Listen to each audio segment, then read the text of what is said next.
Acá andamos, Ricardo. Bueno, a ver que acaba de mandar un mensaje Alfredo. Sí.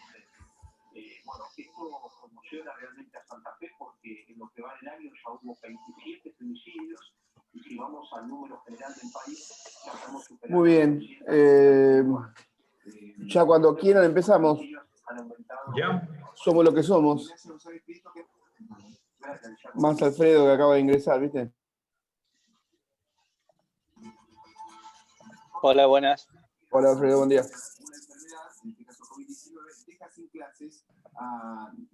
¿Pueden ver ya la exposición? ¿Es visible la exposición? Perfecto, Romel. Se escucha un sonido de fondo, como una interferencia, un ruido. Probablemente estoy en el área de piso. Probablemente por eso se escuche como un poco de eco. Una radio se escucha. Sí, como una radio. No, aquí no tengo radio, no. Ya, ahora sí. Listo, bueno, continuando con las clases que estábamos revisando, pues por el momento nos toca revisar lo que es el manejo o el tratamiento no quirúrgico de lesiones toracolumbares. El objetivo de esta exposición es reconocer criterios actuales sobre la patología toracolumbares y cuál es el diagnóstico para criterios quirúrgicos y cuál es el diagnóstico para criterios no quirúrgicos. También determinar cuáles son los mejores exámenes para poder realizar un diagnóstico temprano y oportuno y mejorar el pronóstico de la patología como tal. ¿Y cuál es la terapia recomendada actualmente en patología no quirúrgica, en tratamiento no quirúrgica de patología tóraco-lumbar? En esta revisión sistémica del 2018 realizado justamente en Alemania, se determina que la incidencia de estas fracturas son de aproximadamente 8.000 al año y que la mayoría de los casos, hasta el 60% de los casos, se dan en las zonas de mayor movilidad, en este caso en las charnelas tóraco-lumbar. La clasificación que recomienda este estudio es como tal para el diagnóstico, la clasificación AO para fracturas toracolumbares, que ellos determinan un índice kappa de 0.6 a 0.8, es decir, de adecuada calidad. De acuerdo a este estudio de epidemiología con respecto al tratamiento quirúrgico de las fracturas toracolumbar, menciona ya que las fracturas de tipo burst, de tipo A, de tipo estallamiento, están relacionadas en un 11% de los casos ya con déficits neurológicos y pueden llegar hasta una paraplegia completa en el 2% de los casos. Haciendo un recordatorio de lo que es la clasificación alemana de las fracturas toracolumbares, tenemos en cuenta que los criterios que ellos definen como inestables es un ángulo, en este caso monosegmental o bisegmental, entre 15 y 20 grados, y un ángulo coronal más allá de 10 grados como tal. El índice morfológico, el modificador tipo 2, que tiene que ver con el grado de conminución, compromete hasta el 30, al 60 o más del 60% del cuerpo vertebral, el grado de estenosis. Ya conocemos que tipo 1 hasta 1 milímetro, tipo 2 hasta 2 milímetros o menos del 50%, y tipo 3 más allá de 2 milímetros o del 50%, y el modificador 4, que es en este caso la lesión del disco intervertebral. En base a eso se determina que los grados en los cuales el tratamiento es conservador se categorizan como el tipo A0, que la recomendación de este estudio es una movilización temprana y la administración de analgesia adecuada y fisioterapia. De la misma manera, en las fracturas de tipo cuña, que tienen una angulación monosegmental o bisegmental hasta 20 grados, se recomienda el manejo conservador. En las lesiones tipo split, lo que habitualmente Maguire recomienda una intervención quirúrgica por el alto riesgo de pseudoartrosis, aquí como modificador tipo 2, hasta modificador tipo 2 recomiendan un manejo conservador. Igual en las tipo A3, que es un acuñamiento incompleto sin compromiso de los dos platillos como tal, recomienda los modificadores M1, M2 y M3. Ya vamos a ver cuáles son, en este caso, los límites para definir el tratamiento quirúrgico, y de igual manera una angulación, en este caso sagital, hasta de 20 grados y coronal hasta menor de 10 grados. El A4 también recomienda un manejo conservador siempre y cuando cumpla los criterios que habíamos mencionado, una angulación sagital de hasta 20 grados y una angulación coronal de hasta 10 grados. Es la recomendación que hace la Sociedad Alemana con respecto al manejo conservador. Hay que determinar que la debilidad de este estudio es que no manejan las patologías, no manejan este tipo de patologías en un hueso patológico, por ejemplo, un hueso que tenga osteopenia, osteoporosis o que tenga alguna tumoración asociada. En este caso, Vaccaro en Our Surgery Reference también hace una recomendación de cuándo se debe realizar este tipo de manejo conservador, y él menciona las fracturas estables de tipo A. Las contraindicaciones, todas las que tienen que ver básicamente con el paciente, cuál es el estado corporal, en este caso el índice de masa corporal, si se encuentra o no se encuentra asociado a otras patologías o lesiones dermatológicas que contraindiquen este procedimiento. Tener en cuenta también que una de las contraindicaciones del manejo conservador es la posibilidad de tener un tórax inestable que pueda desencadenar mayores lesiones con el uso de este tipo de aparatos ortésicos. La ventaja, como eventualmente es lo lógico, no se genera una exposición o una intervención quirúrgica con todos los riesgos y complicaciones que eso puede acarrear. Y la desventaja, pues, que es importante que el paciente esté comprometido con el tratamiento y, como habíamos mencionado, el compromiso de la piel y de la función respiratoria. De los inmovilizadores que habitualmente se manejan de forma más frecuente, los tipos son toracolumbares y sacras órtesis o TLS o corset. En nuestro medio, el que más se maneja el tipo Jewett, que básicamente se maneja en hiperextensión, tiene 3 tipos de apoyo y es considerado un corset rígido.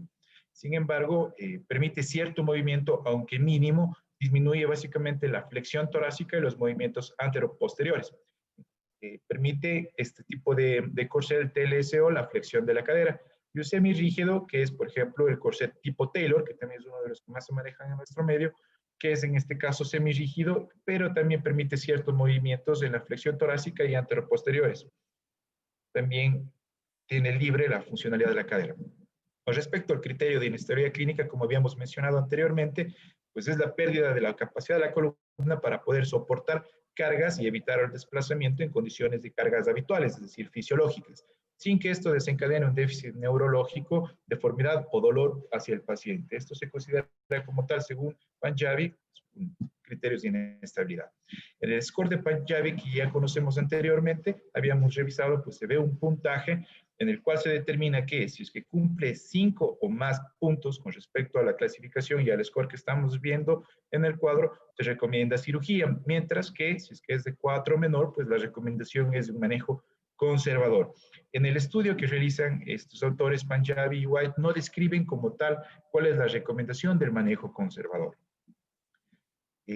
Continuando justamente con las indicaciones de manejo conservador y quirúrgico, en este caso este estudio, que es una revisión sistémica en Alemania en el 2018, menciona que las indicaciones son todas las fracturas tipo A0 de la clasificación AO, las fracturas tipo A1 que tienen una deformidad cifótica tolerable, en este caso habíamos mencionado, según la recomendación, es hasta 20 grados a nivel toracolumbar, coronal hasta 10 grados. Y es importante determinar que el modificador 4 no tiene que tener una lesión, pues esto generaría riesgo de falla en el tratamiento como tal, entonces se define una indicación quirúrgica.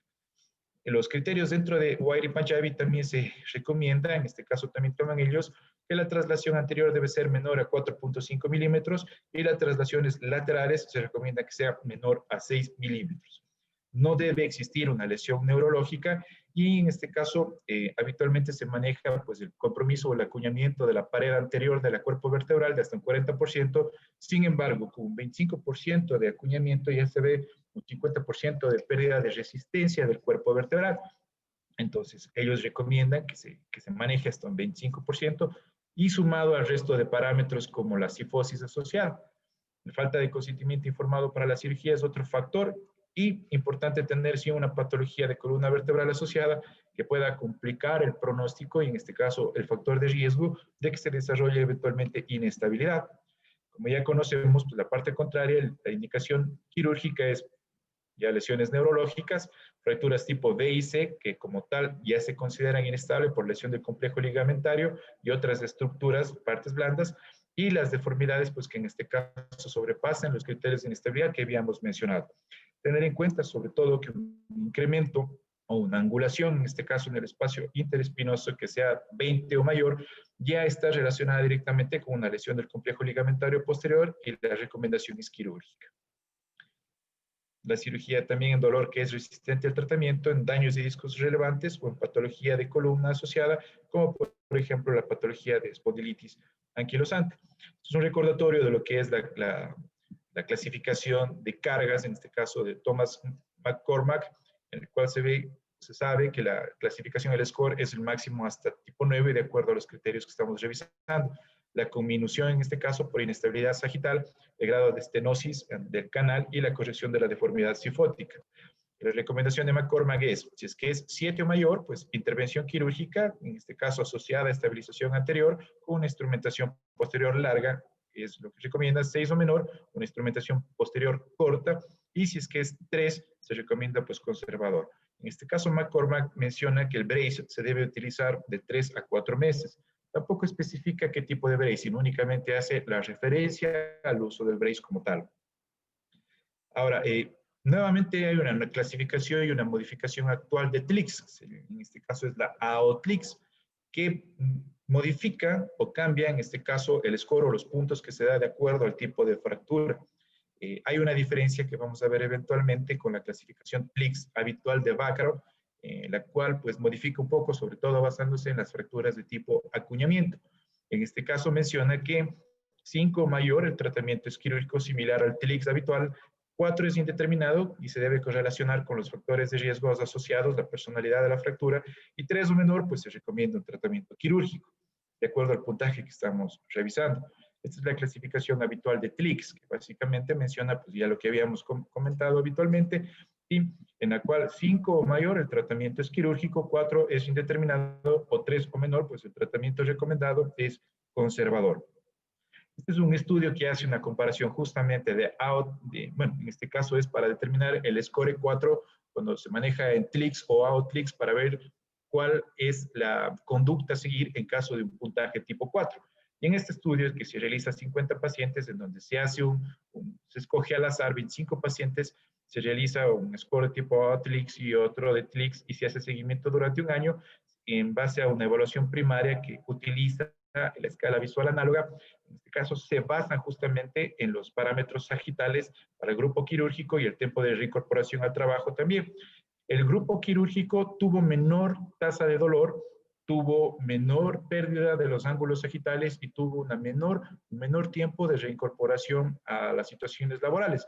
Entonces, en este estudio como tal, recomienda que en los puntajes de tipo 4 de TLICS ya el método quirúrgico sea el que se deba realizar para mejorar justamente estos parámetros que se les mencionó: el dolor, la pérdida de la angulación sagital y el tiempo de reincorporación al trabajo.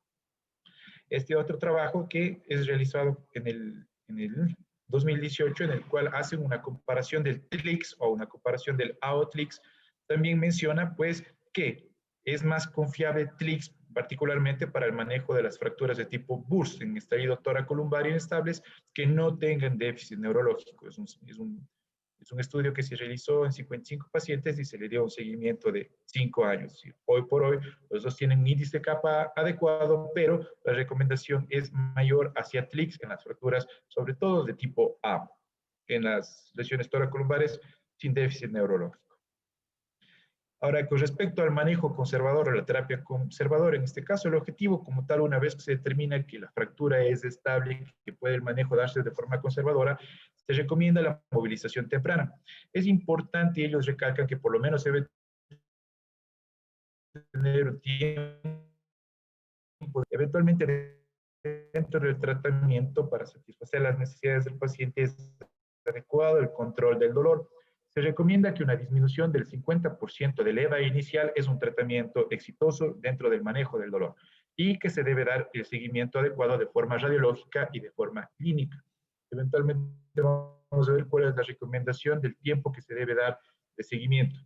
Hay que tener en cuenta que en cualquier momento, y esto se debe explicar de forma adecuada al paciente, en cualquier momento que se determine algún riesgo de complicación del cuadro, pues se debe cambiar la conducta, una conducta en este caso quirúrgica, para modificar el pronóstico del paciente si en caso se vuelve inestable. No hay evidencias con respecto al uso de las órtesis actualmente. En este caso, con respecto a evaluaciones primarias como el dolor, la limitación funcional y el retorno de actividades laborales, más bien se retrasan con el uso de férulas o con el uso del corset. Estos son algunos estudios que ayudarían a determinar cuáles son los factores de riesgo para que haya una pérdida de reducción y si se considere pues, que la intervención como tal puede ser necesaria respecto al tratamiento conservador. Una de estas es la comminución de los fragmentos. Es un estudio del 2015 y el nivel de evidencia es 2. Cuando el paciente tiene es mayor a 50 años, también es un factor de riesgo. Una altura del cuerpo vertebral o la pérdida de altura de hasta más del 50%, lesiones en charnelas, todos estos con evidencia tipo 2, tipo 3. Cuando se realiza una adecuada clasificación de carga partida, es decir, el balange sagital se encuentra alterado, pues también hay un factor de riesgo. Importante tener en cuenta que un TLIX3, en este caso una fractura de tipo acuñamiento, también puede generar una pérdida de la reducción. Como tal, no descarta como tal y tiene que ser evaluada de forma constante, con un nivel de evidencia tipo 3. Tener en cuenta que solamente un examen físico no puede descartar fracturas como tal. Y la cifosis mayor a 20 grados, como describe también la sociedad alemana, se asocia también con una lesión del complejo ligamentario posterior. Importante este estudio que se realiza en el 2004 por el doctor Meta, que menciona que los controles como tal se deben realizar basándose en las cifosis bisegmentarias, que tiene un mejor patrón de reconocimiento de cambios de angulación, pero sobre todo en pacientes que estén de pie, porque el eje de compresión axial pues, aumentaría la angulación y permitiría ver cuál es el eje real de la cifosis. En este caso, la variación que se encuentra en un paciente en decúbito con un paciente de pie es hasta de 7 grados. La resonancia nuclear magnética, como sabemos, no es primaria para el diagnóstico, en este caso la clasificación que se utiliza. Sin embargo, cuando ya hay sospecha de lesiones ligamentarias, sobre todo el complejo ligamentario o lesión del disco, pues es una indicación importante. Y otros hallazgos que se pueden encontrar, pues, la lesión del ligamento longitudinal anterior y posterior, lesiones de los platillos vertebrales o edema en el cuerpo vertebral, en este caso la sociedad alemana pues considera una tipo A0. Por otro lado, la tasa del fracaso es hasta del 19% en fracturas de tipo A sin déficit neurológico cuando se realiza un manejo conservador. Y este autor, en este caso Shen, determina que un factor de riesgo para esto es un dolor inicial severo, importante, y en las radiografías anteroposteriores ver que exista un aumento del espacio interpedicular. Esto está relacionado con la tasa de fracaso también, según este autor. Y también, según este otro autor del 2001, menciona que hay una probabilidad postraumática de desarrollo de estenosis, en este caso por superposición ósea, por el proceso inflamatorio local, de hasta el 10%. Este autor recomienda hacer un seguimiento de las rayos X justamente cuando ya comience la movilización primaria al tercer o cuarto día, es decir, previa al alta del paciente, a la primera, tercera, sexta semana y 12ª semana, y cuando haya sintomatología de dolor o neurológico asociadas en el paciente. En cualquier momento durante ese periodo de tiempo. Este estudio que se realiza justamente un estudio multicéntrico, randomizado por Valley, hace un estudio a 96 pacientes, divide en dos grupos, 47 sin órtesis, 49 con órtesis, incluye los criterios no quirúrgicos, es decir, lo que habíamos revisado para tratamiento conservador, hace una referencia a una cifosis de hasta 35 grados, sabemos que el límite actual recomendado es hasta 20 grados, y relaciona justamente parámetros primarios como la escala de discapacidad de Roland Morris, y parámetros secundarios, pues básicamente control del dolor y la cifosis bisegmentaria en los controles que habíamos mencionado. A 2 años de seguimiento, este autor no encontró diferencias significativas en el tratamiento sin órtesis y en el tratamiento con órtesis. De manera similar, este autor hace un estudio de 133 pacientes y divide en 3 tipos o en 3 grupos de pacientes en los cuales se realiza fisioterapia, manejo con corset o manejo con férula, y les da seguimientos en 2 años, donde también hace un chequeo con la cifosis bisegmental, escalas de dolor y escalas de funcionalidad, pues no encuentra una diferencia significativa con respecto al tratamiento. Sin embargo, este autor hace ya una mención que el uso del corset puede ayudar más que para la recuperación del paciente, para el manejo y control del dolor. Es un estudio multicéntrico también. Este es un estudio alemán que básicamente menciona, es del 2019, hace una referencia de cómo se debe realizar el tratamiento de las fracturas vertebrales. Y en primera instancia, pues ellos mencionan que se debe realizar un control adecuado del dolor, básicamente en 3 pasos. En el paso 1, categorizan dolores leves a dolores moderados, donde se utilizan AINES o COXIPS también. También puede relacionarse con analgésicos de tipo opioides. Sin embargo, ya en el step 2 es cuando se utilizan pues, opioides de moderada o alta, en este caso, actuación. También se pueden utilizar coadyuvantes al tratamiento, los relajantes musculares y también, en este caso, fármacos como los, se me va el nombre, amitriptilina, etcétera, todos esos tipos de fármacos que son adyuvantes en el tratamiento, anticonvulsivantes, etcétera. En el tipo 3 pues, se utilizan opioides ya de características más fuertes. La terapia física es importante, pero hoy por hoy, por ejemplo, el tiempo, la frecuencia, la intensidad, las formas de ejercicios no tienen una evidencia que respalde cuándo se debe iniciar. Sin embargo, pues hoy por hoy el manejo inicial se lo da inmediatamente. En este caso recomiendan que incluso ya en cuidados intensivos, como se categoriza que es una fractura estable, debe iniciar ya con la terapia física como tal. En este caso, sí se ha demostrado que un ejercicio temprano disminuye la estancia hospitalaria y con ello pues, los riesgos que implica, en este caso, la estancia como tal. Los movimientos activos son los que deben evitarse por lo menos hasta 3 meses, sobre todo los que se realizan bajo carga, ya sean de flexión, extensión, rotaciones o flexiones laterales.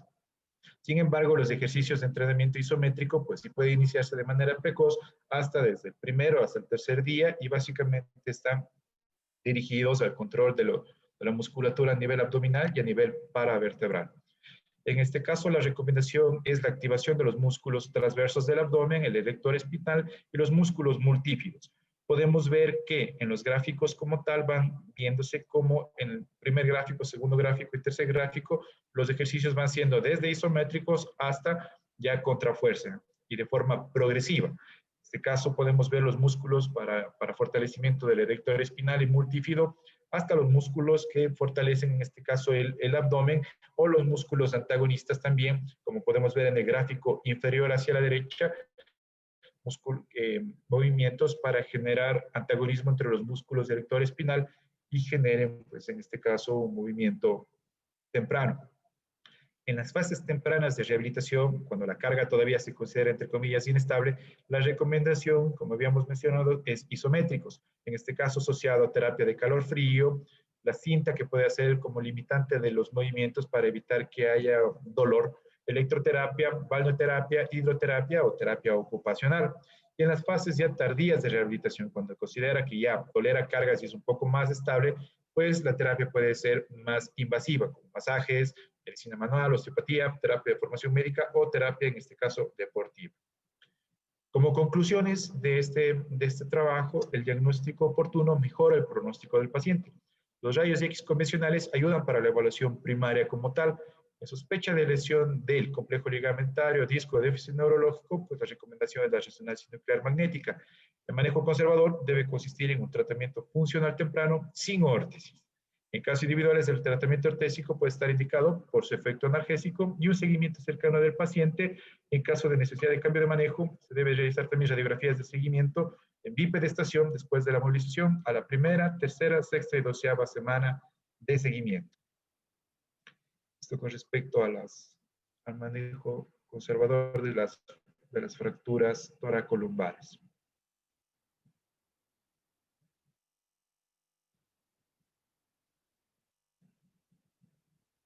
Bien, muy bueno. ¿Dudas, consultas?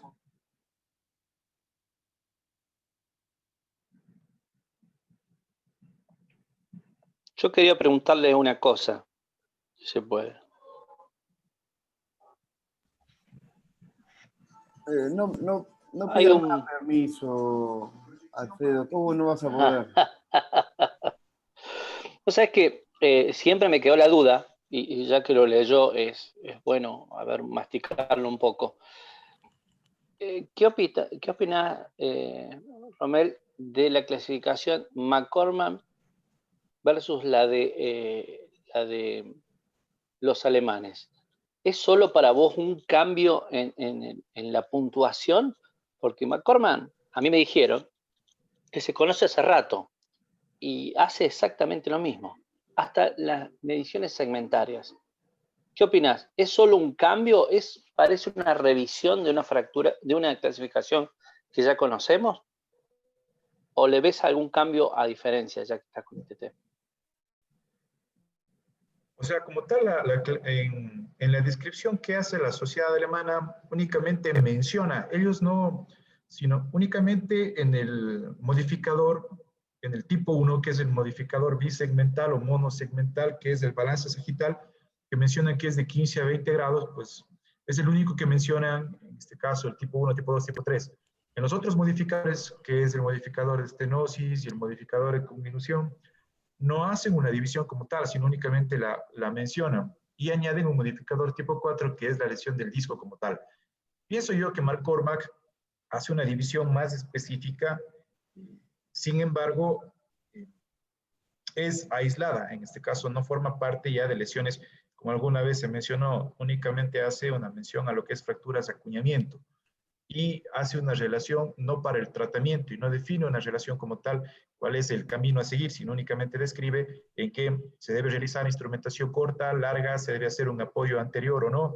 Entonces, son dos parámetros en los cuales la clasificación de McCormack se basa para hacer la puntuación, mientras que la clasificación AO, que suma en este caso, a mi criterio, suma la clasificación de McCormack, ya lo hace de una manera más global.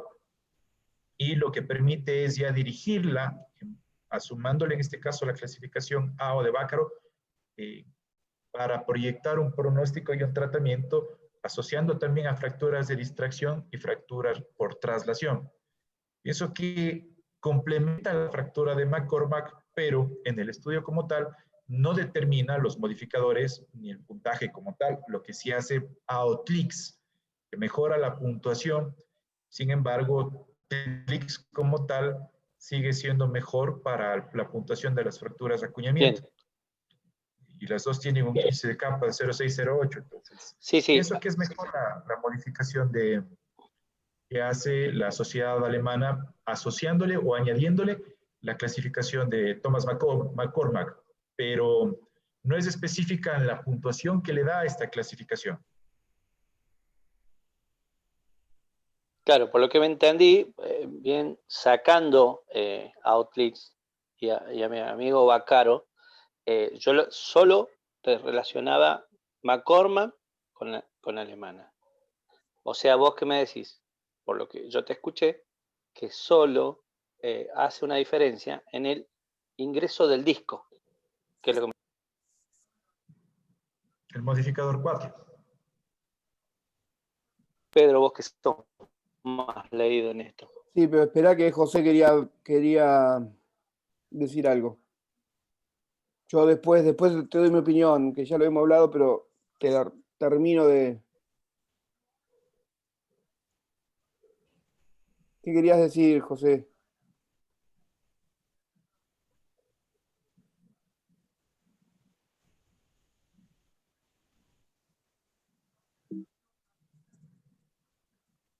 José Soria, estás muteado. Bueno, no,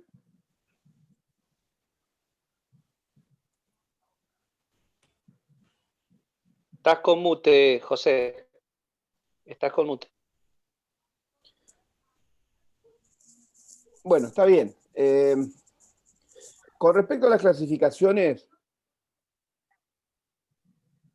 yo creo que uno debe unir clasificaciones complementarias, ¿sí?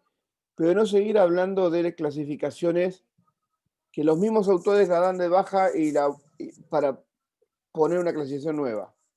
Entonces el TRIX murió. El TRIX murió cuando Bacaro dijo basta y esta es la nueva clasificación. Entonces, seguir hablando del TRIX es mezclar cosas que sabemos que fracasó, porque si el mismo autor principal dice esta clasificación no nos fue útil, y tenía muchos puntos débiles, y por eso la mejor es la clasificación del 2012, dejemos de hablar del TLIX. Por más que hay gente que la sigue usando, y está bien, hay gente que sigue usando la de Denis, 1983. Pero hay gente que la sigue utilizando, y la de Denis fue un hito en las clasificaciones toracolumbares. el concepto de las 3 columnas, encontré, no sé si José está pidiendo, saludando, está pidiendo la palabra. El concepto de las 3 columnas, el concepto de la inestabilidad neurológica, no mecánica, ya la sabíamos por Panjabi, sino la neurológica. Denis fue un hito importantísimo. Pero ¿qué pasa? Cuando 11 años después, en el 94, Mager pone la clasificación que hasta el 2013 la conocíamos con la clasificación AO,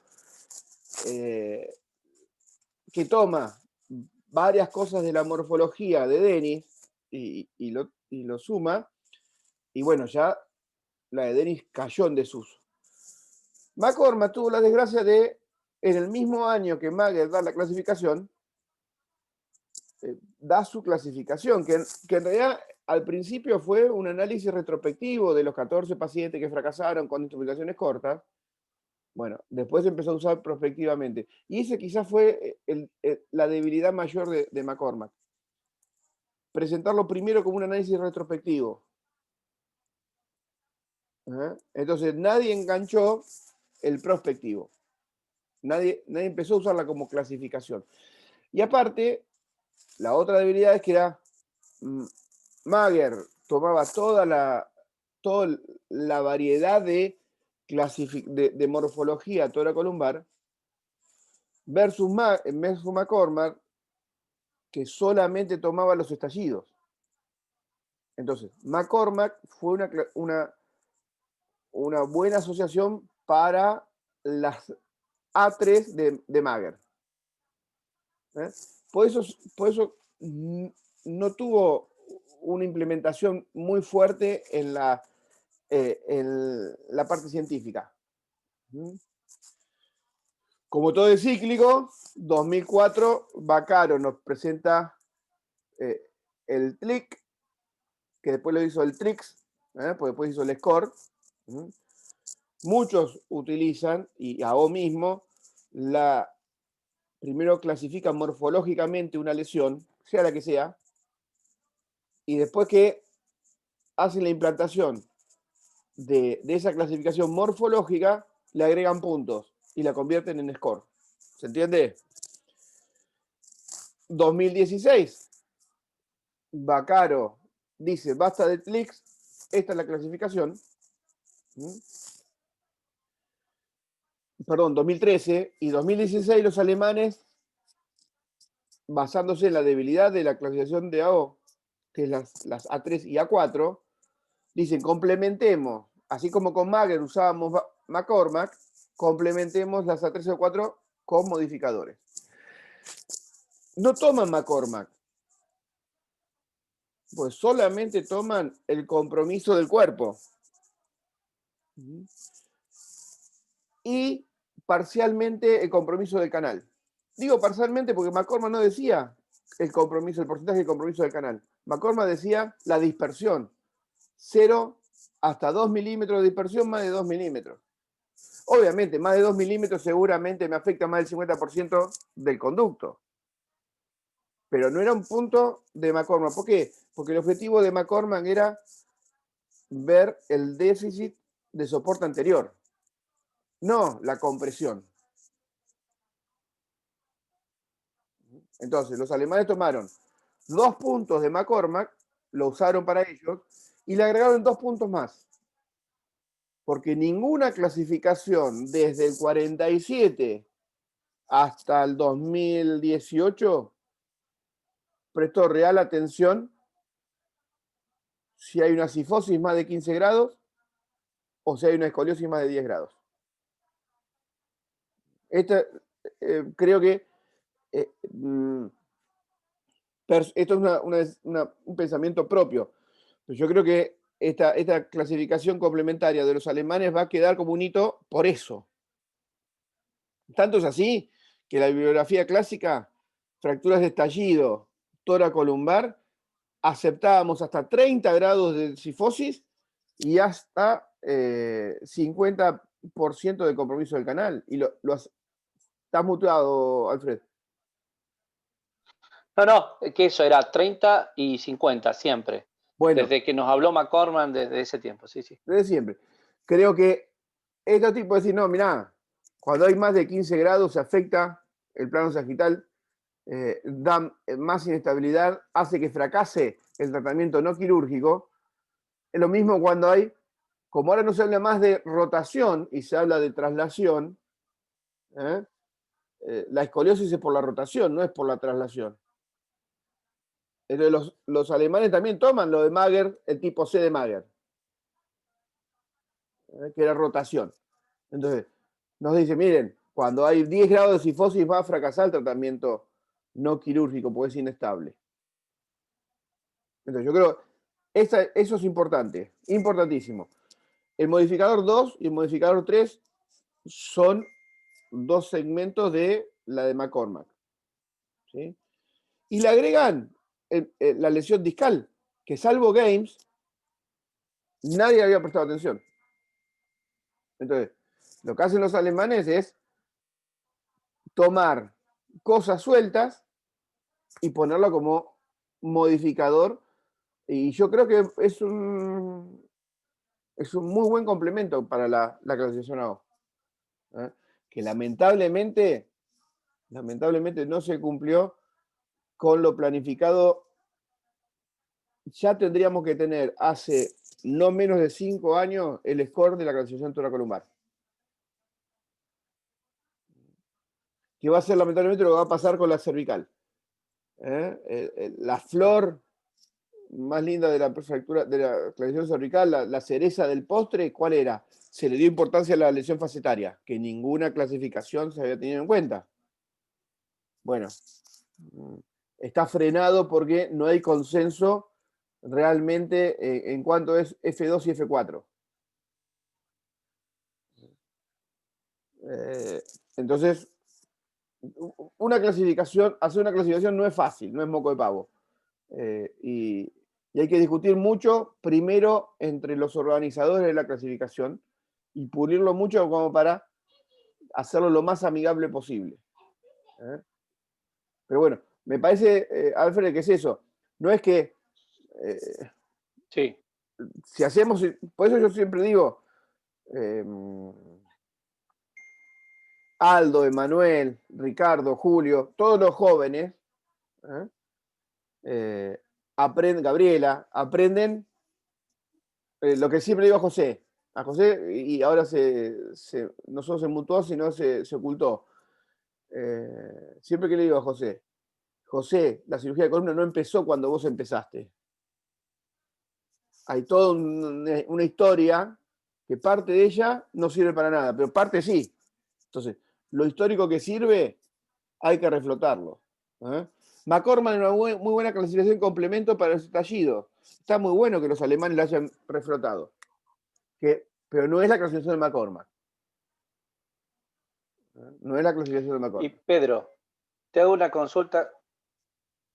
Sí, te hago una consulta, ya que hay muchos chicos que vos decís recién empiezan y hay unos que van requete bien. Hoy por hoy, hablando de tantas clasificaciones, porque si bien cada uno más o menos elige la que está más cómoda, y la idea también es que todos sepamos cuando nos trasladan un paciente qué tipo de fractura es, ya sabiendo. ¿Qué pensarías si tuvieras que decirle a los chicos, mire, le voy a tomar un examen de fracturas hoy? ¿Con cuál te guiarías hoy? Con nombre y Lo que sucede, lo hablaba el otro día con un amigo, pero para otras cosas, no para fracturas. Desde el punto de vista académico, hoy, fractura toracolumbar, tenemos que hablar de la clasificación AO más modificadores alemanes en los estallidos. A pesar que los modificadores alemanes me sirven para toda la clasificación AO. Por esto de la cifosis, esto de la escoliosis, sirve para todo. Lo que pasa es que ya uno sabe que cuando pasa la B2 para allá, B2, B3 y C es quirúrgico. No hay discusión. quizás tener 20 grados de cifosis, tengo que hacer una cirugía, que si tengo 10 o 15, puedo hacer otra cirugía, más corta, más larga. ¿Sí? Pero no me va a cambiar. Yo creo que la combinación me cambia, como lo dijo Romel, la combinación de las dos me cambia en las A1, A2, A3 y A4. Porque un A1 que tenga más de 15 grados de cifosis, mejor. ¿Qué dice AO de las del tratamiento? ¿Y por qué está de A a C y de 1 a 4? Porque la lesión A es más leve que la B y esta es más leve que la C. La 1 es más leve que la 2 y esta es más leve que la 3 y por ende de las 4, ¿sí? Va a una progresión en cuanto a gravedad de lesión. Entonces, si vamos estrictamente a O, A0, A1, A2, salvo algunas pocas excepciones, A3 son no quirúrgicas. A4 sigue siendo no quirúrgica porque está antes de la B1 que no quirúrgica, según el pensamiento filosofía O. Y ya. Por fin hablaron de B1, que nadie habla de B1, ¿no? Bueno, pero... nadie habla de B1. Porque acá, B1, de acá para allá, es una sola vértebra que está afectada. Entonces, la energía es corta, la energía bla, bla, bla, bla, bla, bla, bla. B2 ya es un segmento móvil afectado. Y si está roto el ligamento, no va a consolidar, entonces ya es quirúrgica. B2, B3 y la C. Ahora bien, cometemos el mismo error que Vaccaro con el Trix, en donde muchos estallidos que eran 2 puntos, la terminábamos operando porque decíamos, no, mirá que tiene más de 30 grados de cifosis, mirá que tiene más del 50% de conducto afectado, por más que no tenga compromiso neurológico. Entonces, ¿qué hicieron? Las A4, que son las que más todavía discusión había, que eran las A333 de Mager, le dan el mismo punto que una B1. La A4 vale 5 puntos y no vale 4 como deberíamos venir subiendo de A1. Entonces, ahí queremos decir que 5 va a ser el tope para no operar. Pero si a ese tallido le agregás que tiene un déficit transitorio o que tiene un déficit parcial, ya es quirúrgica. Claro, ahí fue que Clix hizo la línea del 4. Entonces, 4 menos, 4 más. Y ahí tuvieron que modificarlo también, me acuerdo. Claro, porque las estallidos son 2 puntos, listo, por morfología. Claro.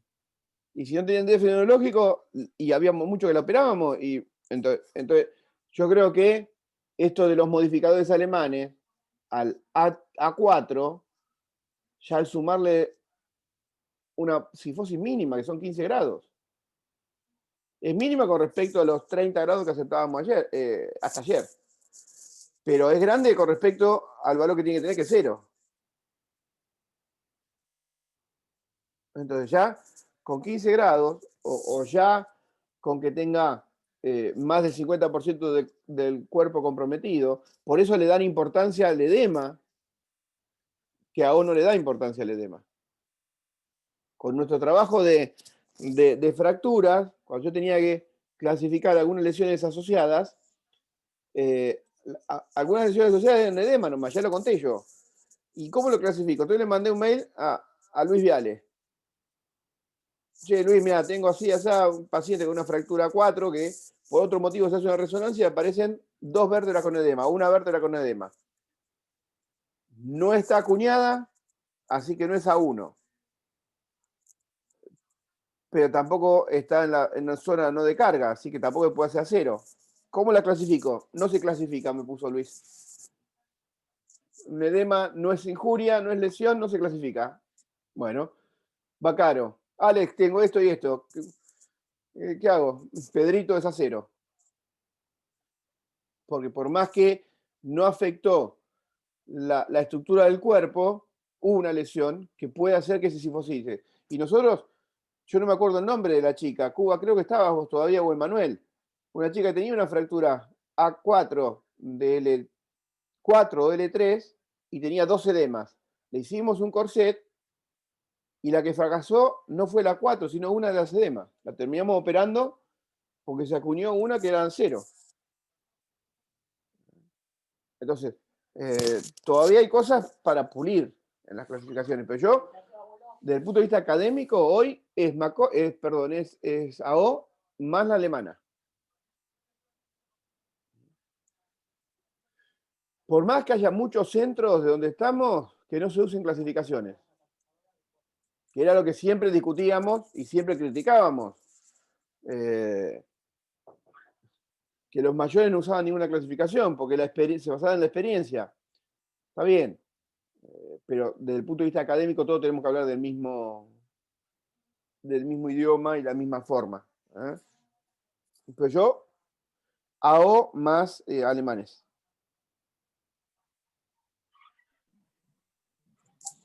¿Qué más? Una pregunta sobre manejo conservador. Yo leí el trabajo que presentó Rommel, muy buena exposición Rommel, te felicito, sobre el tratamiento ortopédico, ¿no? Donde ellos prácticamente dicen que cuando un paciente tiene una buena densidad ósea, es igual el tratamiento con corsé o sin corsé, ¿no? Como que ellos dicen que la órtesis es, digamos, es por demás, ¿no? Entonces, en una A3, una A4, ¿no? En estos tiempos que mucha gente está dejando sin operar, prácticamente no previene la sifosis, está de más. ¿Cómo manejar un paciente que decirle, sabes qué, ándate a la casa y no te puedo operar, no hay la conciencia para operarte, y antes sin corsé, sin nada, ¿no? Esa es la situación, ¿no? La experiencia de usted, en este caso Pedro, Alfredo, ¿no? Lo que pasa, Cuba, que yo creo que depende mucho de la ubicación de la lesión. Yo no estoy de acuerdo, pero esto es algo personal, eso tomalo con pinzas. No estoy de acuerdo con no hacer una inmovilización externa en una fractura A1, toracolumbar o lumbar. Si es torácica media, y tiene la inmovilización de toda la parrilla costal, entonces va a estar más sujeta. Pero está bien, lo que decís es cierto, aquel paciente con una buena densidad ósea se la banca mejor, pero si se fracturó fue por algo. Y los fragmentos de la fractura no tienen la misma respuesta biomecánica que la vértebra bien armada. Entonces, la compresión axial, sumada a la flexión, tenemos grandes chances de sifotizar. Y si se sifotiza, después, está bien, no lo operamos hoy porque estamos en pandemia y es una fractura estable, pero vamos a terminar después operando una sifosis secular con una cirugía mucho más agresiva. Por eso es que también hay que ser muy cautos con el manejo no quirúrgico de las fracturas, porque muchas veces se le coloca el corset y se los controla a los 3 meses para sacárselo. Y a pesar que sea una fractura estable, ningún corset me limita la compresión axial de que el paciente esté caminando. Entonces, hay que hacer controles radiográficos con el corset, por lo menos uno por mes. Y hay muchos que dicen que una vez que hacemos caminar al paciente, y más si no hacemos reposo, porque hay mucha gente que no hace reposo en el momento inicial, si uno viene una fractura, le hace hoy un corset y no manda reposo, a la semana hay que hacer una radiografía, porque esa compresión puede sifosizarme más la lesión. Por la consolidación de la fractura. Estamos dando carga a una fractura en el momento hemático de la fractura. Entonces no tiene ninguna soporte, no tiene ninguna resistencia. si vos tenés al paciente en reposo 20 días y le das carga, ya no estamos en el momento hemático de la fractura. Claro. Entonces ya se banca un poco más la fuerza de la compresión axial. Sí, Ricardo. Sí, buenos días a todos. Rommel, excelente presentación. Muchas gracias. Bueno, mi comentario está más dirigido hacia el modificador número 4 de la sociedad alemana, la lesión discal. Si bien es cierto que en esta nueva clasificación está escrita como un modificador, aún, por lo menos tengo el conocimiento que no existe un puntaje o un score que nos hable de qué tan grave o qué tan leve es la lesión discal. Entonces mi pregunta es actualmente cómo se debe interpretar en una fractura, por ejemplo una fractura tipo BORS que esté asociada o un split que esté asociada a lesión discal. ¿Es tener lesión discal es igual a considerar una cirugía, a considerar un parámetro más de inestabilidad, o debemos evaluar los otros parámetros, o cómo es esa evaluación? Rommel. Dentro de lo que habíamos revisado, la lesión de disco como tal genera ya un riesgo como factor de riesgo para una falla, se considera inestable. O sea, per se una lesión de disco como tal ya es un criterio quirúrgico. Y yo agrego, como lesión, como clasificación aparte de la de firma, que es básicamente para degenerativa, una clasificación como directo para evento traumático de disco, no la conozco. No Igual hay. se maneja como modificador, se maneja como modificador en AO, se maneja como modificador en la clasificación alemana, pero así o hay o no hay. Eso es la única forma de presentación que yo conozco. No sé si habrá otra. No, es así. ahí hay otro fallo que podemos ver en las clasificaciones. No fallo, es la suma de y sacado de. Es la fractura 2.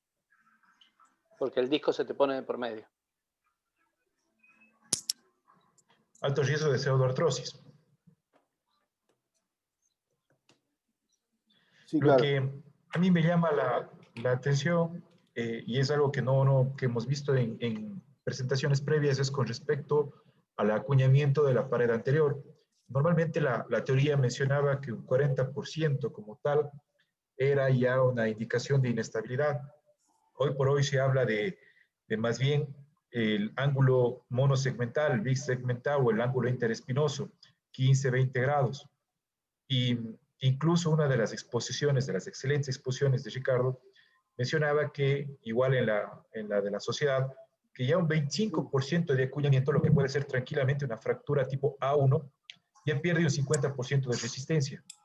¿Cómo se toma esos criterios que de alguna forma son contrarios? Porque ya con 25%, que es una A1, entre comillas estable, no quirúrgica, generaría ya un 50% de pérdida de resistencia. O sea, ya se consideraría un riesgo del 50% de desarrollo de inestabilidad. Esa es una inquietud que yo tengo. Bueno, pero esa es la debilidad que veníamos hablando de la clasificación AO. Que AO no toma en cuenta ni la cifosis ni la pérdida de muro anterior. Por eso es la necesidad de combinarlo con la clasificación alemana. No nos quedemos. Si queremos que una clasificación sea exitosa, tenemos que conocer las debilidades. Y si conocemos las debilidades, sabemos cómo podemos llegar a resolver esa debilidad. Entonces, si AO en ningún lado de los papers que presentaron la clasificación morfológica, si en ningún lado de la reproductividad intra-observador, si en ningún lado del score le presta atención a la cifosis, no comparemos el por qué, porque hubo un grupo que dice, bueno, esta es debilidad, entonces esta debilidad la tratamos de subsanar con estos modificadores. No tenemos ninguna clasificación, ni vamos a tener jamás una clasificación 100% efectiva, que tome todos los puntos y que no deje ninguna duda. Bersúski decía algo así como: una clasificación es una visión finita de un universo infinito. Entonces, siempre va a haber algún caso que no entre en la clasificación, que sobre a la clasificación. Por eso el error que se cometió de poner como ejemplo de las B3 la fractura de espondilite anquilosante, donde biomecánicamente no es lo mismo, donde el hueso de la espondilitis biomecánicamente no es el hueso sano, donde la respuesta al trauma no es igual que un hueso sano. Pero claro, B3, del trabajo de 281 fracturas me tendría que fijar, pero 281 fracturas, si tuvimos 2 B3, es una enormidad. Y si esas 2 B3, una es una espondilitis anquilosante, entonces me quedó una sola. Real, fractura, hueso sano, que tuvo una lesión traumática. Porque el hueso espondilítico no es un hueso sano.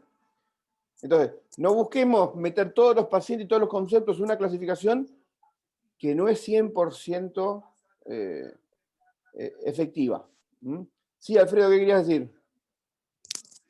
Sí, yo que había hablado muy bien del tratamiento ortopédico y vuelvo un poco a antaño, y no sé si varios lo hacen. En el trabajo no hablaste nunca de un corsé de yeso, que es cierto, mucho ya no se ve, pero en la zona de Latinoamérica se sigue usando, y principalmente en los hospitales públicos. No sé cuál es tu experiencia, Rommel, en tu zona, pero por ahí sí se hace, o la gente que esté más lejos de hospitales centrales, y acordarnos, no sé si te acordás o alcanzaste a leerlo, los puntos de apoyos que utiliza el corset cuando es toracolumbar, o sea, la parte anterior y la parte posterior. Son los puntos que nosotros por ahí a los residentes les preguntamos siempre. Así que yo para que nos expliques si por lo menos lo alcanzaste a ver. Basándonos un poquito en la posición que recomienda el corset TLSO, el corset de Jewett, son 3 puntos de apoyo. El uno es en esternón, el otro es en la sínfisis y el otro es en la región toracolumbar, para generar, pues, de alguna forma, una hiperextensión.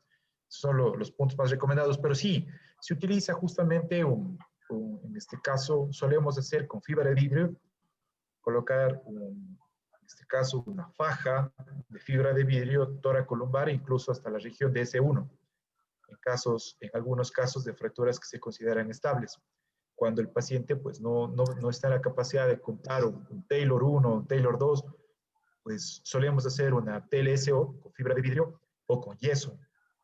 Y eventualmente lo que hacemos es tomar la parte inferior, en este caso de las tetillas, hasta la zona de las crestas ilíacas, generalmente en nivel L4, o si es que la fractura es un poco más baja, pues extender hasta la región de S1. Sí lo realizamos con esos 3 puntos de apoyo para procurar que el paciente esté en hiperextensión para la inmovilización. La semana que viene, ya te dijo José, que recién te nombré y no estabas, la semana que viene, cuando hablemos de tratamiento quirúrgico, seguramente el que nos va a hablar de ligamentotaxis, y si no se lo vamos a preguntar. La forma más inocua, más inocua de hacer ligamentotaxis era el tratamiento ortopédico con corsé de yeso con técnica de Watson-Jones. Cada vez que hacemos una inmovilización lordotizante en hiperlordosis, si el ligamento vertebral común posterior está indemne, estamos poniéndolo en tensión y estamos haciendo que el fragmento se introduzca. Como lo hacemos cuando ponemos al paciente en mesa quirúrgica en posición. Entonces, la pregunta de Alfredo no fue tonta, ¿eh? Y como siempre le digo a José, que no me escuchó, como siempre le digo a José, el tratamiento de patología de columna no empezó cuando José empezó a ser especialista. ¿Eh? Hay muchas cosas de la prehistoria que siguen siendo tan efectivas hoy como eran en la prehistoria. En la prehistoria de la ciencia médica, ¿no? Sí, José. ¿Qué tal? Buen día. Iba a decir en parte, perdón, que justo estaba atendiendo, iba a decir en parte cosas de las que vos dijiste. Voy a hablar un poco de político con lo que voy a decir. En el cual lo que dijo Alfred está buenísima la pregunta y sé que en muchos lugares uno también le tocó trabajar en algún momento en un hospital público y se formó en un hospital público y carecemos de toda la logística o muchas veces los recursos, pero me parece que hoy por hoy, en los tiempos que estamos corriendo, garantizarle al paciente el mejor tratamiento posible y sabiendo que tenemos técnicas mínimamente invasivas, técnicas que nos van a garantizar una rápida recuperación, una pronta reinserción laboral y sobre todo le van a demandar menos gasto al sistema de salud en cuanto a tener un tipo tirado, 3 meses, 4 o 6, me parece que ya pasa a ser una política de salud pública que es lo que hay que mejorar. Entonces, el tema del corsé está bien, es válido, lo hemos usado, pero bueno, entender que es una herramienta que va a ser obsoleta en algún momento y ya lo está haciendo, ¿no? Está bien, José, pero vos tenés un empleado público que va a seguir cobrando su sueldo y que no quiere irse o ponerse en riesgo de una cirugía, el corsé sigue estando vigente.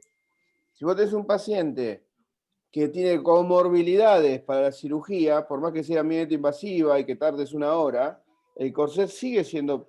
Que haya menos uso es una cosa, pero no por eso... Está bien, no es menos costo de salud pública, es menos costo global. Porque Claro, un eso se hablaba corset... mucho en Estados Unidos, el tema de la reinserción y de sacarse de encima Bueno, está bien, pero acá no estamos en Estados Unidos. No, sí, sabía que me iba a decir eso también, pero ya lo Acá no hemos estamos en discutido Estados esto. En Estados Unidos, si alguien se queda sin trabajo, le paga el Estado. Acá te pagan para que no trabajes. Y no te pagan a vos para que no trabajes. Le pagan a los que van a votar para que no trabajen. Pero, a ver, el serio problema de nuestro sistema de salud es que está fragmentado con el resto de la actividad. Entonces, si vos me decís que todo sale de la misma canasta y se toma todo en consideración, obviamente 4 tornillos percutáneos son mucho más baratos que un corset, no por el material en sí, sino por volver rápido a la orbe laboral.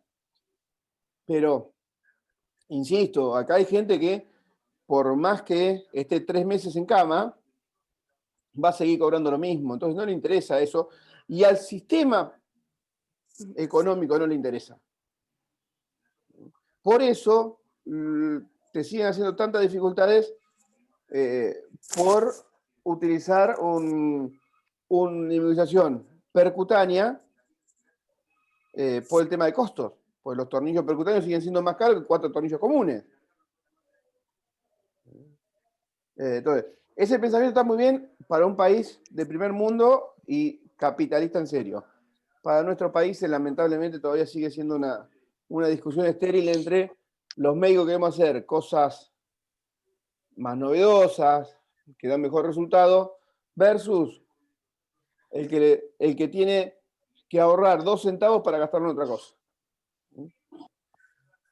Yo veo, Pedro, hola, ¿qué tal? Buen día para todos. ¿Cómo andás? En cuanto a esto, muy bien. Le quería comentar un poco la experiencia que tenemos acá en Paraguay. Es muy difícil hacer la especialidad, ya que no tenemos insumos, más que nada materiales de osteosíntesis para todo lo que sea columna, y esto dificulta mucho por los costos. Entonces, hacer este tipo de cirugía, inclusive ahora más que nada la mínimamente invasiva, está muy restringido al profesional porque tenemos que pedirle al paciente que compre, que alquile, y con la situación económica que vivimos en un país tercermundista, es muy difícil, ¿no? Sin embargo, cruzando la frontera, aquí muy cerca en Argentina, donde están ustedes, no sé en los demás países cómo será, hay cierta seguridad social donde provee estos tipos de materiales y uno puede hacerlo. El uso del corset en columna lo hacemos, lo hacíamos, lo seguimos haciendo, pero cada vez más la gente está reacia a utilizarlo. Es incómodo, es caliente, se afloja, tiene todos los inconvenientes que sabemos de tener un yeso. La gente hoy en día ya no acepta tanto tener un corset por tanto tiempo, y en realidad prefiere no usar nada. O si uno se lo pone a la semana o 10 días, se lo quita y cuando viene ya viene después de un mes y bueno. En realidad tenemos una dificultad muy grande nosotros para poder hacer la especialidad, me parece, la especialidad específicamente dependiendo de dónde estemos, ¿no? Así que los que tienen la posibilidad de hacerlo, creo que hay que valorarlo y hay que sacarle el mayor provecho para trabajar mejor. No todos estamos en las mismas condiciones, algunos tienen más recursos, otros, yo creo como Paraguay debe ser uno de los pocos países que tienen casi nulo la posibilidad de ofrecer este tipo de materiales específicamente para columna, ¿no? Y como en muchas otras especialidades más. Lo seguimos usando nosotros y como te digo, no es tan aceptado como hace 15 años atrás un yeso toracolumbar. Está bien, Quique, pero a ver, uno tiene que ver lo que nos muestra la bibliografía internacional, tratar de adaptarla a la realidad local, ¿sí? Y así lo que podemos hacer, tratamientos mínimamente invasivos, no tenemos que descartar un buen corsé de yeso. Vos tampoco podés negar lo mínimamente invasivo porque no tenés la posibilidad, porque en algún momento la vas a tener. ¿Sí?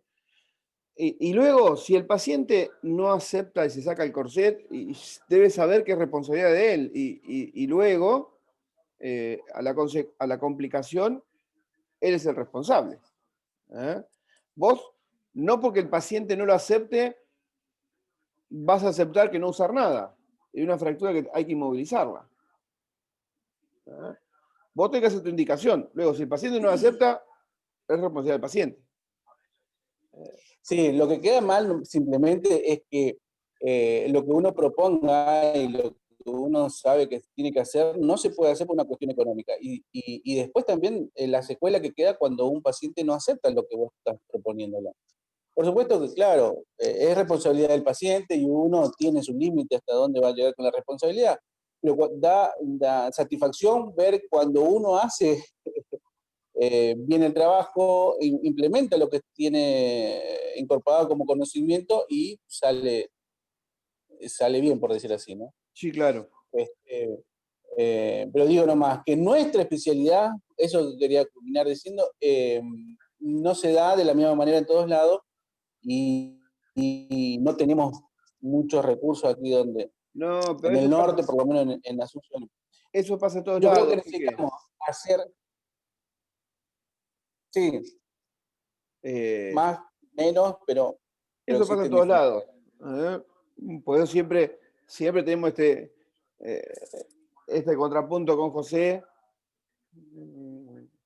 que siempre ve lo último, pero para que llegue acá, y ahora mucho más difícil, va a tardar siglos. Entonces, no ver lo último en otros lados y no olvidarnos de los clásicos que ya está más que comprobado. Bueno, gente, yo me tengo que retirar. Bueno, muy bien. Ha sido muy bueno. Nos vemos. Gracias. Aldo, no hablaste. Ahora no hablé, pero para la que sigue ya hablo. Saludos. Buen día a Nos todos. vemos. Saludos. Luego.